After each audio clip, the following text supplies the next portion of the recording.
Well, hello, everyone. Welcome back to another episode of CRNA's Corporate Academy. I'm your host, Jenny Fennell. Welcome back.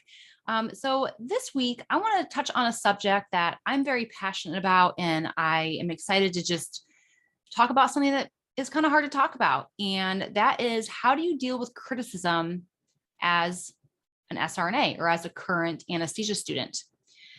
So you will all experience this. Okay, your journey through CRNA school is going to be full of ups and downs. And one thing that I want you to know and I want you to feel is that you are in this with your peers and with support. I never want you to feel like you're in this alone. And I never want you to be afraid to ask for help. And so I really want to address handling criticism because I think a lot of us fear or dread this kind of a day in clinical, right? We always fear that. And one thing that my colleague Richard Wilson pointed out, which I love, and I want to make sure I emphasize this, is if you rephrase criticism to the term feedback, it doesn't sound so negative. When you say the word criticism, you automatically put negative associations with that term. And so it makes you feel icky, right? Versus if you use the word feedback, you're like, oh, okay, they're just giving me feedback. Cool. Thanks. So it doesn't sound as negative. So I encourage you, number one, when a preceptor gives you feedback or tells you maybe that you could have done something differently or better, or whether that's even your professor, your program director, even a peer, look at it as feedback. Now, it doesn't mean you have to 100% agree, okay, right? Because when you get feedback, you can disagree, or you can at least be open-minded enough to hear them out, which I sure hope you are. When someone does give you feedback, I encourage you to think of it this way. The only reason why someone would be going out of their way to give you feedback is because they want to help you. Now, I get it. You're probably like, well, Jenny, there's some bullies out there who they're not trying to help you. They're just trying to beat you down. Now, before you jump to that conclusion, take a deep breath. And you may have experienced that in your mind, and whether it was true or not true, you are interpreting that situation to be that way. And this is why I want to get into this topic, because I 100% agree. There are some people who definitely do not have a smooth delivery and who don't go about giving you feedback in a nice way. You will have that. Okay. It's going to happen. However, it's up to you on how you interpret that and how you make that interpretation feel to who you are. And that's where I want to kind of dig deep, because if you can hone in on who you are as a person and not let feedback make you feel differently about who you are, you're way more likely to handle it in a good way. The other caveat to being in an anesthesia school and dealing with feedback that may not be positive is the fact that you are overly stressed out. Now, I don't know about you, but I've had my moments of being overly stressed out a lot, actually. And what I notice, a recurring theme that I do is I cry. Okay, I'm a crier. When I'm overly stressed out and I'm put under pressure or immense amount of stress, I tend to cry easier. Okay, that's like how my body's like, I can't handle it. Now, what I also notice is when I have better coping mechanisms and I practice self-love and self-care, I can tolerate a lot of stress and keep my cool, meaning I'm not crying. Now, does it mean I feel good? No, I don't feel good, but I don't get to that breaking point like I would if I'm not practicing routine self-care. And so I want to back up to that self-care piece from the beginning, because going into anesthesia school, you need to have self-care in place. You need to have self-love in place. To care for yourself is to love yourself. And those can be two different ways. That can be a physical and that can be emotional. Okay. And you need both. You cannot just have emotional love without physical love. Now, yes, I don't know if you've heard of like love language. We all have our own love language. Some people need more physical love and some people need more emotional love. And so I encourage you to kind of test it out. I don't even know what website to visit, but I know that you can like figure out your love type.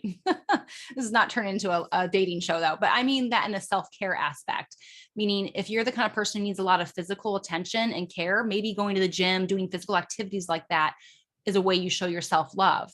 If you need emotional self-love, or that's how you relate to love is emotionally, practice affirmations and giving yourself that high five in the mirror every morning. And reassuring that you are worthy, that you're deserving, and just talking positive to yourself. And then when you have negative thoughts, stop and ask yourself.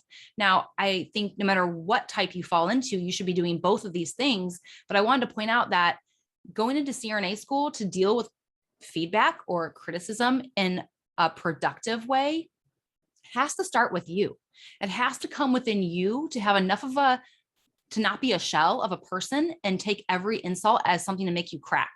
Okay. If you're going into CRNA school as a shell, meaning you don't have any self-love, you're not filling your cup, you're going to crack. Okay. And it's going to be very obvious and apparent to not only your peers, but your preceptors, your program faculty.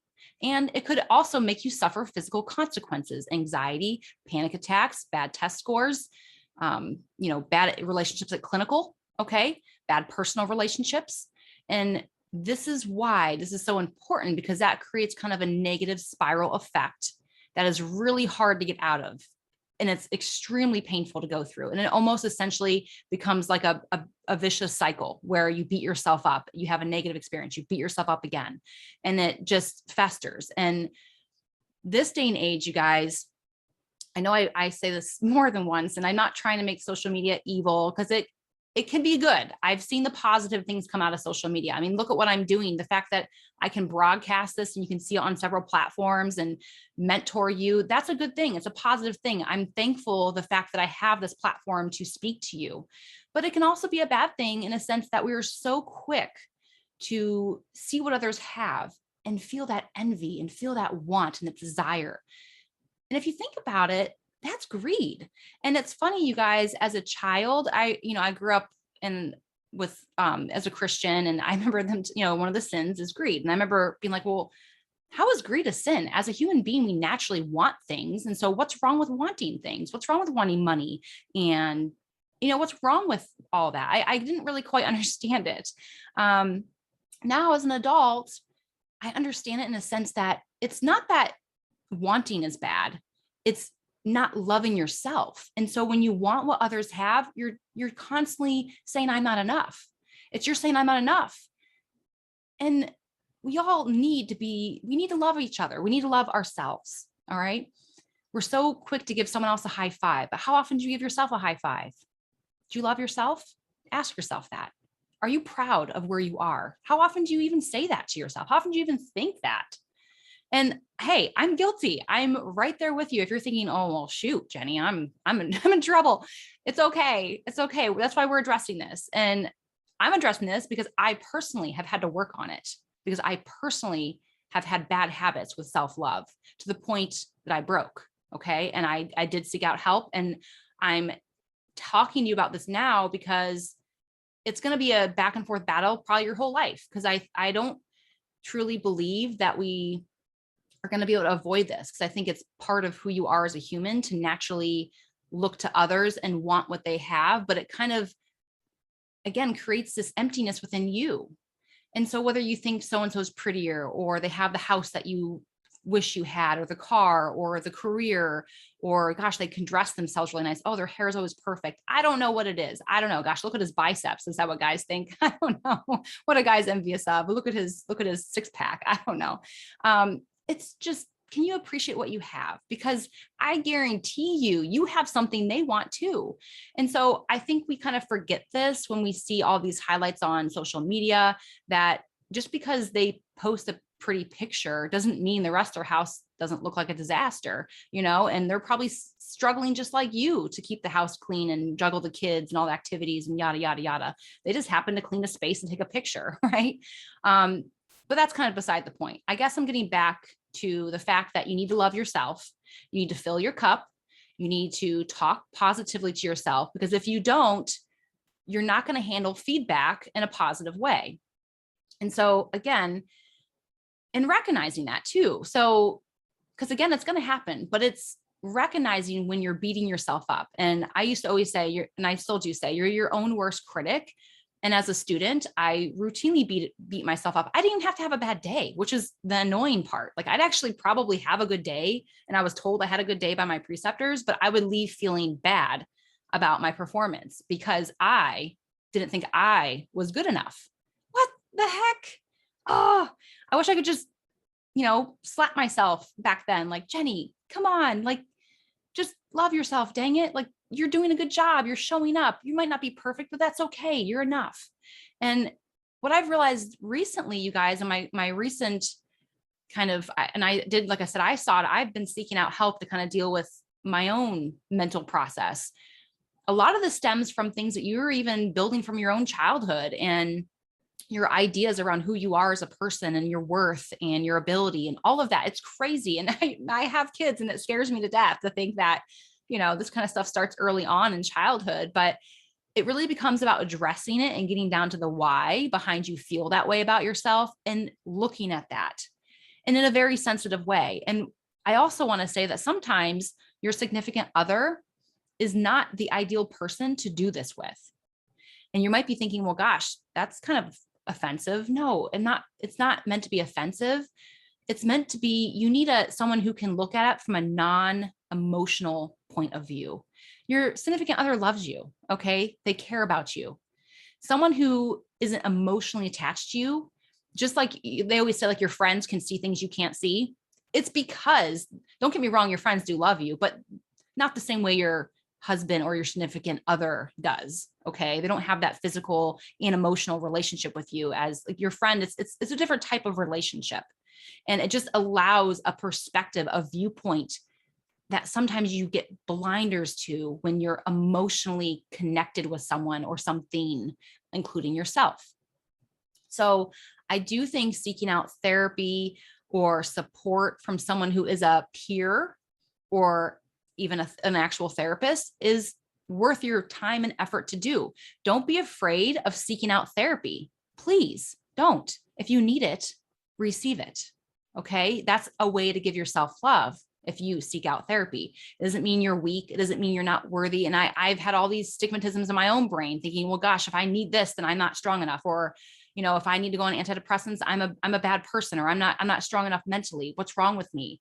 I've dealt with those emotions and feelings and feeling like, well, gosh, if I do this, it means I'm not this. And I've had to really watch my thinking with that and realize, no, just do what you need to do to care for yourself and find that happiness, which starts with loving yourself and caring for yourself. So that's my soapbox for caring for yourself, especially during anesthesia school, because you're going to need that. That in itself is going to be a foundation you can build upon to help you roll with the punches, as they say, and handle the feedback and not look at it as if you take feedback and you criticize yourself for that feedback, you're not going to be able to do anything productive with it. You're just going to turn around and make it negative. How about not taking it personally and looking at, okay, well, she's right. I didn't do that the right way, or I could have done that better. Or even if it's not that, I'm just appreciative they gave me some insight on how they like to do things, because it could be very insightful and maybe I want to at least consider it. Maybe I could be open to the idea or the suggestion, and ask your preceptor why sometimes too. Like if they tell you this is how they do something, ask them why they do it that way. What is the benefit to doing it that way? And just out of curiosity, not because you're questioning their methods, but because you're like, oh, very interesting. That's really cool. So what is it about that method that works for you? Saying it in that light is not like, offensive to someone to answer that kind of a question for you versus saying, well, why do you do it that way? Doesn't that sound different? It sounds a little different. So I encourage you to think about that when you're in clinical and someone is giving you direction. It's okay to ask why and why they're doing it that way, but ask it in a way that sounds friendly and just informative versus criticizing. Because when you take offense to something, you're more likely to spit out a criticism back versus if you take something non-offensively, you're more likely to just kind of ask in a non-threatening way about it and in a way that's going to help you learn from it. So in tone of voice, you guys, and body language is huge. You can say a lot of things with just a look, right? So keep that in mind too. I think it's really easy to show your emotions on your face. Even if you have a mask on, your eyes can speak for you. So I guess what I encourage you to do with that aspect is if you feel yourself angry, if you feel your anger, if you feel you're flustered, just take a deep breath and then ask yourself, why is this getting to me? What is it about this that makes me feel this way? And don't speak until you address that question in your own mind, because you got to calm down. Again, if you react in anger or frustration, everyone in the room is going to notice. Okay. And that's not what you want as a student. Okay. So that's what I encourage you to do, is just slow down a little bit. If someone makes you angry or offends you, take a deep breath, ask yourself why. Once you answer that and you feel like you've calmed down to where you can rebuttal with a question back, or even if it's, hey, I'm sorry that made me feel, or you can even tell the CRNA like, hey, I really appreciate giving your feedback. I feel bad about that because this is why. And just let them know that that made you feel bad.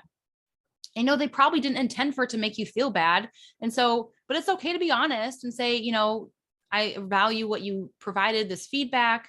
This has me feeling bad, or it has me feeling, that maybe I'm not good, or I don't know. You don't have to say it in that way. I wouldn't say I'm not good enough, because I think that sounds kind of like, I wouldn't do that. But you could just say this upsets me because of why, because of this, or this makes me worry that maybe I'm not where I need to be because of this, and put it in a light that maybe you just want to try to figure out how you can do better. And you can even say that, I just want to be able to do better. So how can I get there? That's another way you can phrase it. So that's probably one of the biggest piece of recommendations I have, is to not speak if you feel angry or upset, to just try to hone in on those feelings for a minute and breathe before you react. And so again, you're going to have moments where you're not going to meet the preceptor's expectations. What if you didn't adequately pre-op for your cases? Meaning, what if they show up and you're barely to the operating room before them? You haven't seen your patients, you know nothing about them. You have no idea what kind of plan you're going to have. They could be upset, and rightfully so. That is an expectation. And that is something that is very important as a CRNA that you uphold, because what's our goal, right? Why are we there? We show up every day to provide safe anesthesia. Now, I know you're probably thinking, well, Jenny, they don't show up till 7 o'clock in the morning. Okay, but they've been doing it for a lot longer, and they've already been in your shoes. They've learned, they can get a quick report and have a thorough understanding of what the game plan is. You're not there yet. You will be, but you're not.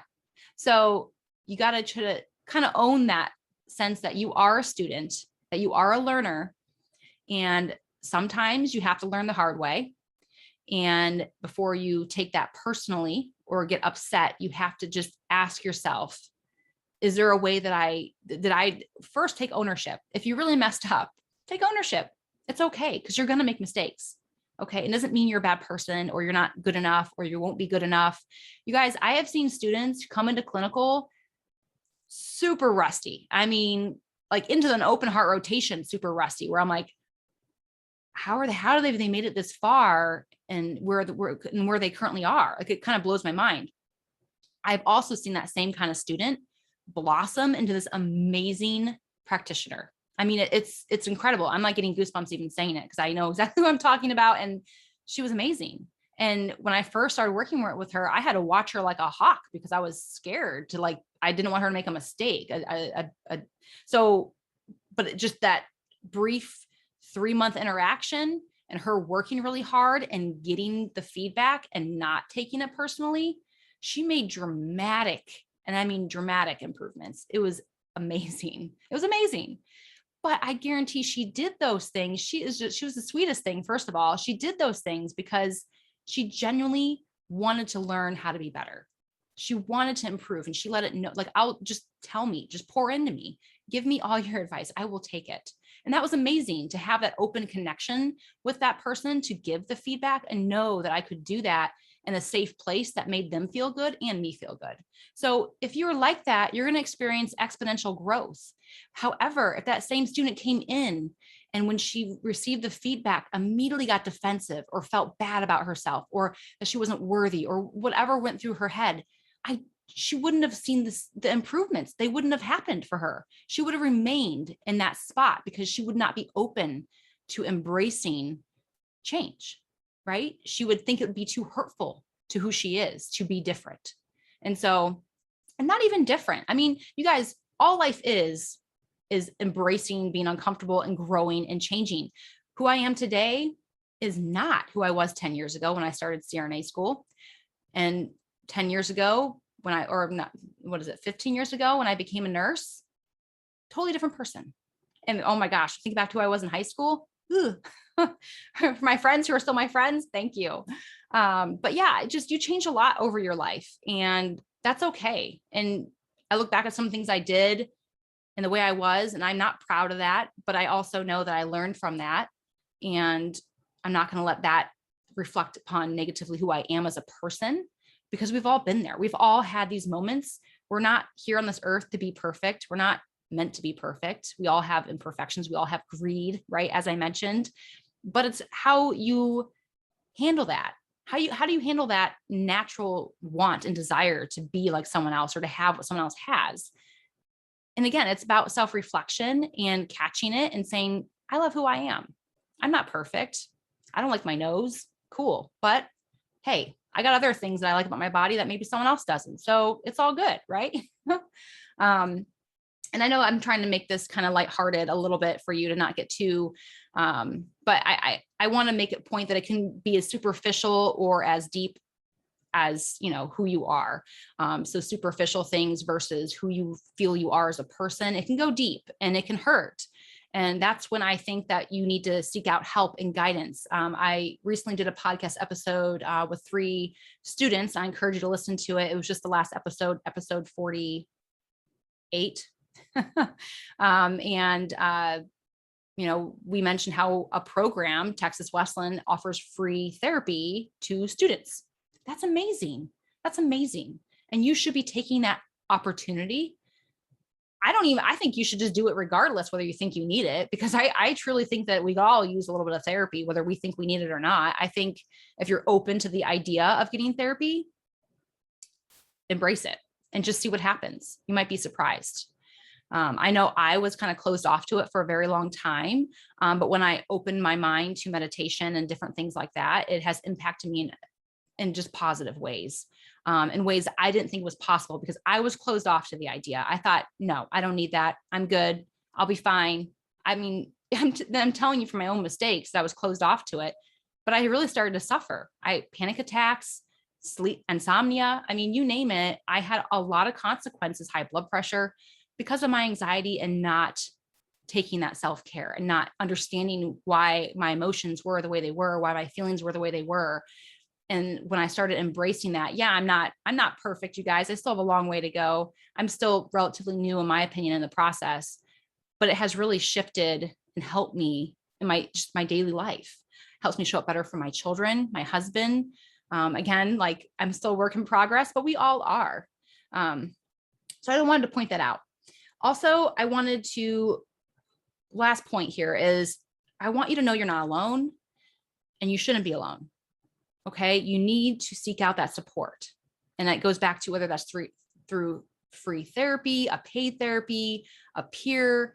I mean, don't get me wrong, your spouse and your loved ones give you support. I just encourage you to, if you're too afraid, or maybe you don't know how to say what you feel to your loved one, get help somewhere else. Because I know for me, it's hard for me to express how I feel to someone who, I love, because maybe they'll take it offensively. Maybe they'll think that they're not enough. I mean, it's not about them. You know what I mean? So that's why I personally need someone else, because sometimes I can't, I need for that to have a clear divide, between what I feel like I need emotionally and my personal relationships. So, I hope this episode was helpful for you guys. And I encourage you, again, if you are a current student or going to be a current student, to really hone in on what do you do for self-care. And it's funny because a lot of programs will ask students in the interview, what do you do for stress relief? How do you do self-care? What kind of support system do you have? And there's a reason why they ask that question. And it's because of this topic, you guys. They know you need it. They want not only for you to get through school, academically, but they want you to get through as a person. They don't want you to come out. I've heard in forums on Facebook, whatever you name it, I've heard CRNA say something along the lines of, I came out of anesthesia school as a shell of a person. That's heartbreaking. And I've heard more than one CRNA say, yeah, same here. I came out with PTSD. But I guarantee those CRNAs probably didn't have this type of advice before they went into CRNA school, and probably didn't actively reflect on their feelings and give them self-love, not just in a physical form, but in an emotional form. So it's so important. So I encourage you, if you think this is fluffy, it's not. It's real. You need it. And so promise me, if you listen to this episode, you made it this far, that you're going to embrace giving yourself some love. All right. So I hope you guys enjoy this episode. Stay tuned for next week. And as always, thank you so much. Whether you're listening to me on the podcast or on YouTube, please leave me a review, leave me some comments. I love hearing from you. Of course, you can follow me over on Instagram, which is just CRNA School Prep Academy. I love connecting with you. Cheers to your journey. And again, I'm here for you guys, support all along the way. So thank you and have a good one.